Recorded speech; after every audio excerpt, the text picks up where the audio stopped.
Menurut Bapak yang paling penting ketika memulai suatu bisnis, baik ini Bapak kan sidepreneur ya gitu istilahnya ya, dengan entrepreneurship gitu ya. Menurut Bapak apa sih yang paling penting? Jujur, Jujur, jangan nipu, oke. gitu ya. Lalu berani berkorban, lalu ya kerja keras.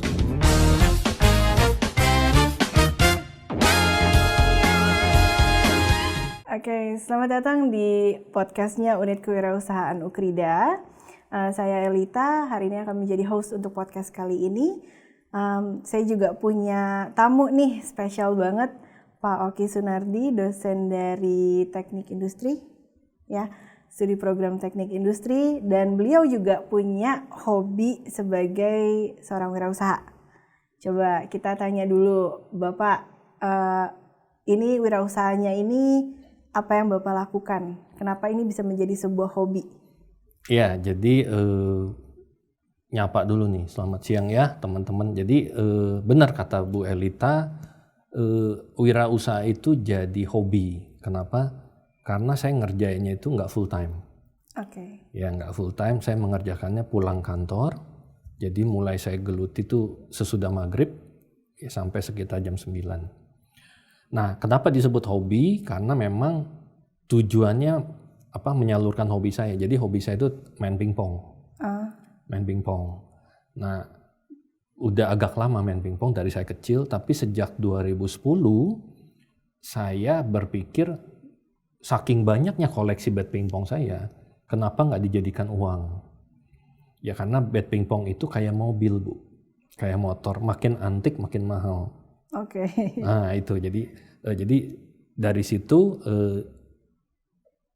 koleksi saya yang agak lama saya coba jual laku, harganya bisa 4 kali lipat, 5 kali lipat begitu. Oke. Nah jadi saya mulai menyenangkan juga nih bisnis ini gitu ya. Saya bisa sekalian main, sekalian bisa ngetes.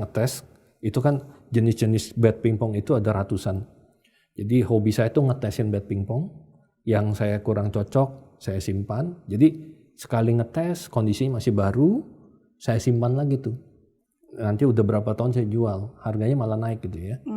Nah lama-lama jadi hobi, akhirnya kenapa nggak saya buka aja usaha kecil-kecilan, menjual alat-alat tenis meja. Oke. Gitu, jadi tapi karena saya fokus jadi dosen, kegiatan itu saya sebut hobi. I see. Nah, jadi hobinya menghasilkan uang, lumayannya. Itu Bapak mulai dari kapan, Pak? Saya rintisnya 2010. 2010 lama juga ya? 2010 saya mulai coba-coba menghubungi supplier dari luar negeri. I see. Jadi saya mulai dengan China dulu. Ada 2 pabrik. Awalnya mereka nolak karena saya saking kecilnya. Oke. Jadi akhirnya saya nabung, saya beli khusus satu merek. Saya impor satu merek, jumlahnya agak besar. Nah mereka mulai mau menerima. Nah jadi setelah saya impor tuh saya sebarkan ke perkumpulan tenis meja itu door to door. Itu Bapak langsung ke komunitasnya gitu? Iya langsung datengin, kan mereka kalau main pingpong kan sama kayak kita, pulang kantor baru main. ya kan? Jadi mereka pulang kantor main jam 7 sampai jam 10 kadang-kadang. Nah, saya masuk ke situ tuh. Ya, jadi saya titipin aja ke penjaganya. Nih kalau Anda bisa jualin nanti dapat 20% misalnya gitu. Berarti itu apa? Sistemnya seperti konsinyasi gitu kan? Awalnya konsinyasi. Ya, tapi waktu itu banyak resiko, beberapa kabur kan. Tapi itu pengalaman saya jadinya. Gitu ya. Jadi pengalaman ya, tapi lama-lama sistemnya kebentuk itu ya, kenalannya terbentuk. Banyak bapak-bapak yang atau anak-anak muda yang dari PTM itu, perkumpulan tenis meja itu mulai kontak saya langsung. Minta merek yang lain. Oke. Nah, mulai merek lain. Saya punya statistiknya, merek yang paling banyak diminta itu yang saya impor kedua. Nice. Mulainya 1, 2, akhirnya sekarang kita punya mungkin 100. 100 merek. Spesies lah disebutnya, ya, atau SKU kalau di bisnisnya gitu, 100 lebih. Dan memang sampai hari ini saya tidak perbesar lagi. Untuk saat ini saya keep di jumlah itu. Oke. Berarti Bapak emang khusus di alat-alat tenis meja kah atau ada Alat-alat tenis meja. Alat-alat tenis meja. meja. Dan sekarang berarti bukan konsinyasi lagi dong Pak pasti? Enggak, Udah sekarang ada cash. direct sellingnya gitu ya? Sekarang cash. Jadi punya 2 jalur. Oke. Satu online, Online? ya lewat marketplace. Satu lagi offline. Oke. Jadi pelatihnya tuh telepon, Pak kirimin 20 dong, tipe ini saja gitu. Oke. Nah itu paling enak tuh kalau jualan begitu ya. Nggak banyak nawar, nggak banyak komplain, kirim 20. Bayarnya di muka. Iya. Nah, bisnis apa lagi bisa begitu?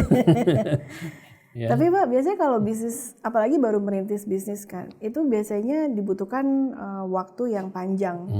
Nah, kalau Bapak ini kan katanya tadi setelah pulang kantor baru mengerjakan bisnisnya gitu. Apakah memang dari awal Bapak menentukan seperti itu atau memang dibangun dulu di awal nih sistemnya seperti apa baru Bapak bisa menentukan sendiri jam kerjanya? Dulunya saya ambilnya tuh Sabtu Minggu aja. Oh, oke. Dulu kan masih bujang. Kalau sekarang nggak bisa gitu ya. Ya nggak bisa sekarang gitu. Sabtu Minggu malah nggak boleh kerja. Gitu ya waktu keluarga. Nah Sabtu Minggu itu karena orang kebanyakan main olahraga itu kan Sabtu Minggu ya. Nah disitulah saya keliling tuh. Jadi jarang di rumah Sabtu Minggu tuh. Ya. Kebetulan dulu waktu bujang kan anak kos. Ya udah jalan itu. Sampai kamar saya itu isinya peralatan pingpong gitu ya. Nah dari situ diatur ritmenya nggak cuma Sabtu Minggu tapi hari biasa tapi malam. Lama-lama cuma malam tapi Sabtu Minggu tidak. Gitu. Jadi kebentuk sampai sekarang. Jadi dibikin kalau istri saya bilangnya ini entrepreneurnya nyantai. Ya belum serius katanya ya, belum serius. Gitu. Jadi dirintis dulu. Ya nanti ketika udah pensiun mungkin dari Ukrida sebagai dosen, ya kan nggak selamanya kita kan bekerja di Ukrida misalnya ya sebagai dosen. Nah itu nanti kita udah punya networknya. I see. Nah, tinggal mulai lebih masif. Tapi kalau ditarik mundur lagi ya Pak, kenapa selain alasan tadi yang Bapak bilang punya koleksi terus sudah entah nggak kepake rencananya dijual gitu. Sebelumnya apakah Bapak punya pengalaman berbisnis gitu atau kenapa tiba-tiba terpikiran untuk melakukan itu gitu Pak? Ya intinya gini, pengalaman banget sih enggak. Beberapa kali juga ambil barang jual, pernah jualan kain, batik, seperti itu. Tapi kan capek juga begitu. Iya. Ya jadi ternyata itu lebih ke arah pedagang kalau seperti itu. I see. Ya, pedagang yang memang pragmatis, ada yang apa yang laku, yang lagi laris, kita jual tuh gitu ya. Nah, tapi itu bukan entrepreneur sebenarnya. Entrepreneur sendiri kan dia membangun jaringan, membangun kepercayaan, dan membangun brand. Itu yang penting, 3 hal itu. Jaringan, kepercayaan, dan brand. Nah, jaringan, akhirnya saya berpikir, oke, berarti saya harus pertama punya brand. Ya, brand itu harus dipercaya orang dan kalau orang percaya jaringannya akan makin luas, mulut ke mulut. Nah, jadi saya mulai tadi cerita di awal itu mulai dengan satu orang percaya sama saya, barangnya ori gitu ya. Di mana-mana jualnya KW-KW-an, barang saya ori, itu terbukti karena mereka pakai gitu ya. Lama-lama percaya dia minta merek lain, nggak nanya lagi KW atau ori. Iya seperti itu. Karena udah terbangun ya? Udah terbangun. Dan akhirnya kita masukkan impor dengan bayar pajak dan sebagainya ya. Nah, dengan pajak mungkin harganya lebih mahal, makanya barang ori lebih mahal gitu. Ya itu sekarang jadi keterusan. Ya keterusan dan menyenangkan bisnis itu. Kenapa? Ketika orang pesen, Pak Oki kirim dong 20. Udah nggak pernah nanya lagi ori atau KW, bisa nawar atau enggak. Dia percaya dengan harga saya. Ya itu jadi ada investasi dulu di awal, brand, kepercayaan dan akhirnya network, nanti kebentuk sendiri gitu. Kemudian untuk saat ini apakah Pak Oki masih mengerjakan semuanya sendiri atau sudah ada kayak semacam staff gitu yang membantu karyawan? Percaya nggak percaya saya sendirian loh. Hebat. Sendirian karena hobi.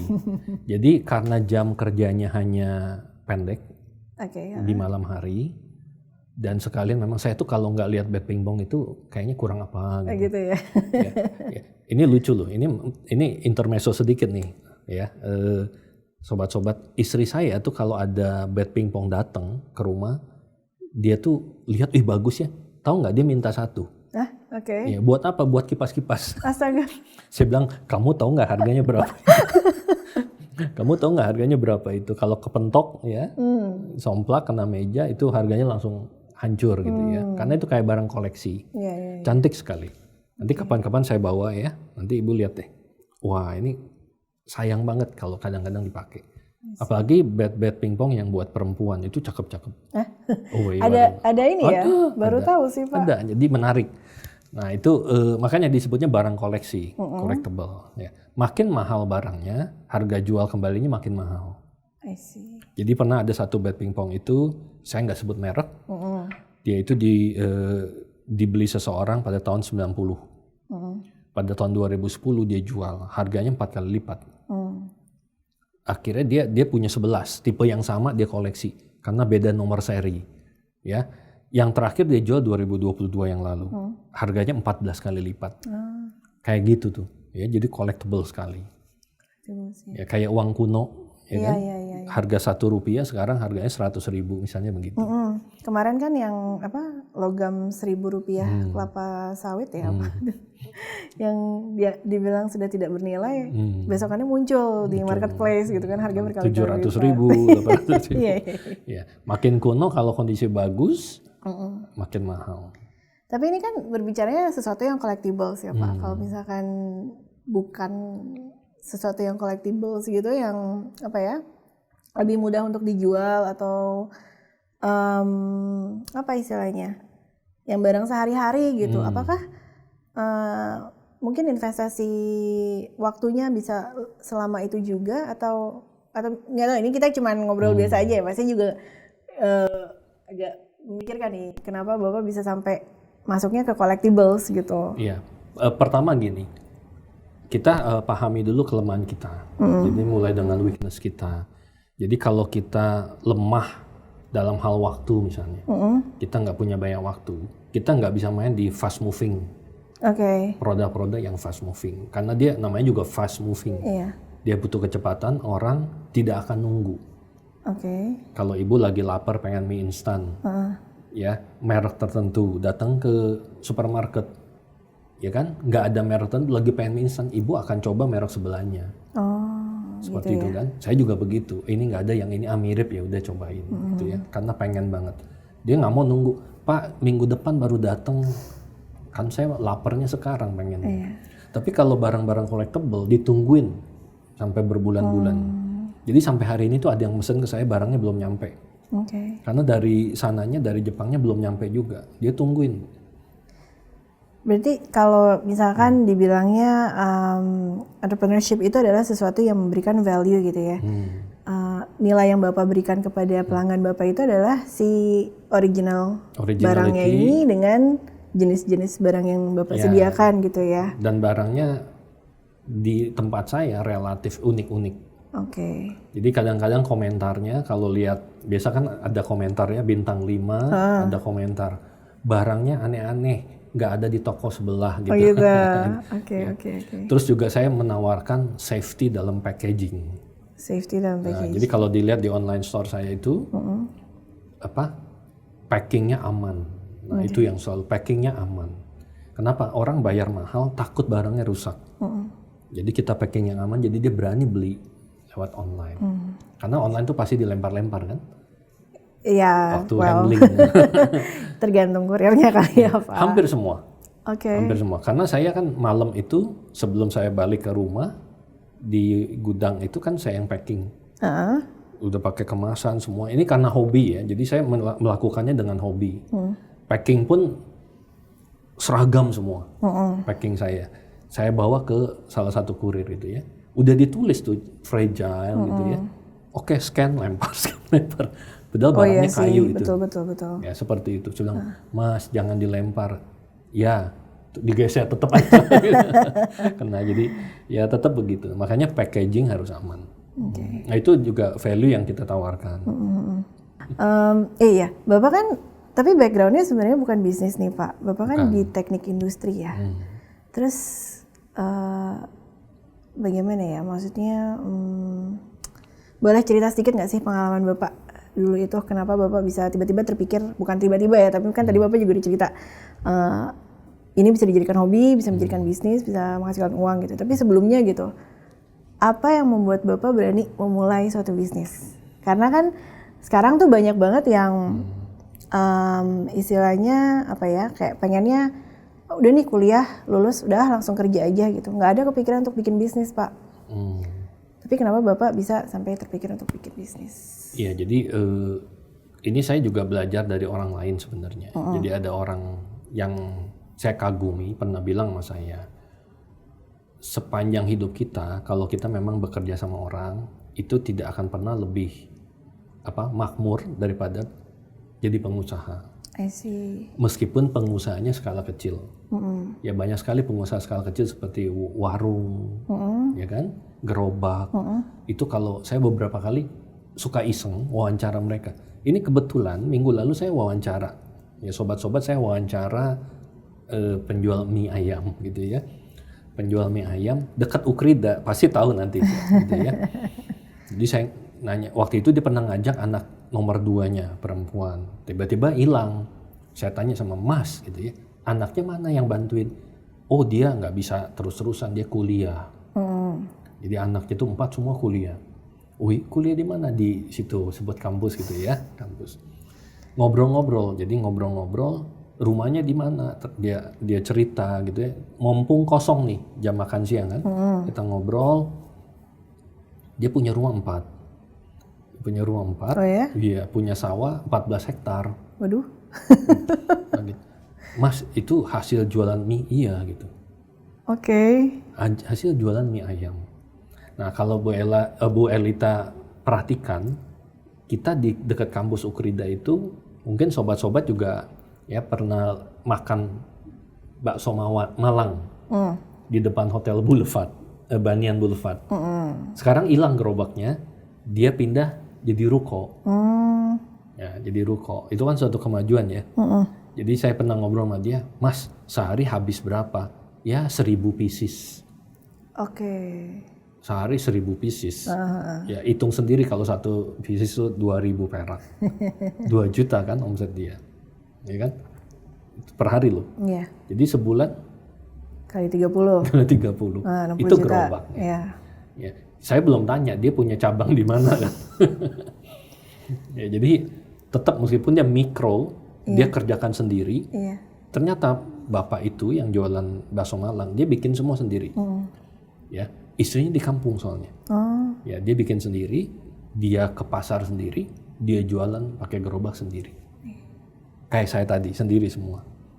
Dia jualannya jam 11 siang, nanti nggak lama habis tuh. Jadi kerja pendek, hasilnya banyak. Jadi Bapak belajar dari pedagang-pedagang seperti ini sampai Bapak akhirnya memutuskan untuk cobalah gitu ya. Iya, jadi kita jam pendek tapi bermakna gitu ya. Ada lagi contoh di luar negeri nih, misalnya kayak di Kuala Lumpur aja. Jadi kita pernah main-main ke sana sama istri, ada suatu tempat makan itu bukannya jam 12, jam 2 habis. Tapi ngantrinya harus dari jam 11. Nah waktu itu istri saya ngantri duluan, dapat nomor 7, ya nomor 7. Pas jam 12 itu udah antrian ditutup tuh, ya jam 2 udah selesai tutup. Dan yang boleh motong daging itu hanya si owner. Semua karyawan ini hanya boleh masak, manggang, bersihin, cuci piring gitu. Jadi waktu pesanan oke, 1 porsi gitu ya, dia yang motong. Gitu. Jadi sentuhan dia. Nah ini yang membuat ramai. Tapi kalau seperti itu bukannya jadi kayak istilahnya apa ya, one man show gitu nggak sih Pak? Kalau misalkan ownernya kenapa-napa atau gimana gitu? Ya. Terus nggak berlanjut dong berarti restorannya? Jadi sebenarnya gini, kita nggak bisa memaksa nanti keturunan kita itu jadi seperti kita. Jadi mungkin dia punya yang lain hobinya. Kan yang tadi saya cerita tuh dia hobi masak, tapi menjadi kaya karena menjadi makmur karena hobinya yang memasak itu. Saya hobi pingpong, Jadi saya bisa punya jaringan yang bagus karena pingpong itu. Nggak kaya saya sebutnya. Ya karena kecil, skala kecil. Ya. Dan saya nggak mau jadi skala besar. Karena skala besar nanti nggak jadi hobi lagi. Betul. Ya jadi skala kecil tapi menyenangkan. Ya, menyenangkan. Anak saya sendiri nggak suka pingpong. Oh. Nggak suka pingpong. Iya benar nggak suka pingpong. Jadi ini bukan bisnis yang nanti akan diwariskan ke dia. Jadi memang benar-benar hobi gitu ya, Hobi. bisnis ini sebagai hobi ya. Hobi dan mungkin buat hari tua saya nanti sama istri, hobi itu berlanjut. Kalau ya kita udah kembali ke Tuhan, mungkin udah berhenti bisnis itu.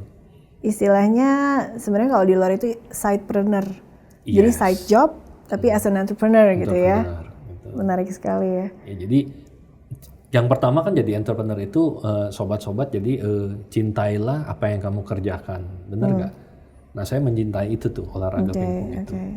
Ya di Ukrida juga banyak yang hobi pingpong itu ya.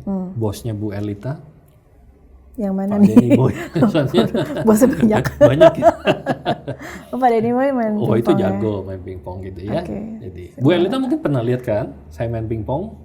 Sama Pak Yani waktu Sama itu. Pak Yani kan. Nah, Pak Yani itu jago sekali gitu ya. Nah itu. Pak Yani juga hobinya pingpong. Ya.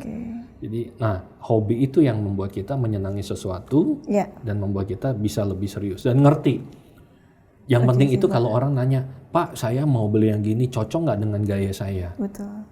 Kita bisa jangan yang ini Pak, yang ini aja. Pas dia coba beneran gitu, tambah percaya sama kita, bener nggak? Betul. Iya. Sebenarnya interesting Bapak dari tadi ngomonginnya tentang hobi gitu ya, saya jadi teringat salah satu alasan apa ya, saya memulai usaha, saya juga kan punya sebelum masuk ke Ukrida ini saya sempat menjalankan bisnis. Memang saat ini lagi vakum dulu nih karena keterbatasan waktu. Tapi saya mencoba berpikir gitu kan, kenapa sih saya jadi punya hobi? Maksudnya saya punya hobi sampai menjadi sebuah bisnis. Ini apa yang membuat saya menyukai hobi ini? Jadi ini suka saya ceritakan, saya sempat ceritakan di kelas juga nih. Bapak tahu sayur asin? Sayur asin kan cuman kita beli sayur asin yang udah jadi, tinggal dimasukin ke kuah, tambahin bawang putih, garam, lada. Tambah tahu kadang-kadang ya. Kadang-kadang tahu, kadang-kadang daging gitu kan. Nah, cuman ini kan waktu itu masih kuliah nih Pak. Belum punya apa ya? Belum punya duit. Jadi mau punya cuma beli sayur asinnya doang. Yang bener. Terus ngeliat lah resepnya. Saya lupa waktu itu ngeliat resepnya dalam bahasa Indonesia atau bahasa Inggris. 3 siung bawang putih yang ketika diterjemahkan ke dalam bahasa Inggris itu adalah 3 cloves of garlic. Ternyata 3 siung bawang putih sama 3 cloves of garlic, saya nggak punya bayangan itu apa. Saya tahu itu bawang lah, bawang putih gitu ya. Cuman saya nggak tahu 1 siung itu berapa besar Pak. Yang saya lakukan saat itu adalah 3 bonggol, 3 bulb of garlic, saya potong-potong tuh sambil nangis-nangis gitu kan, 3-3-nya dipotong, dikupasin, dipotong-potong, dicincang, dan masakannya enak.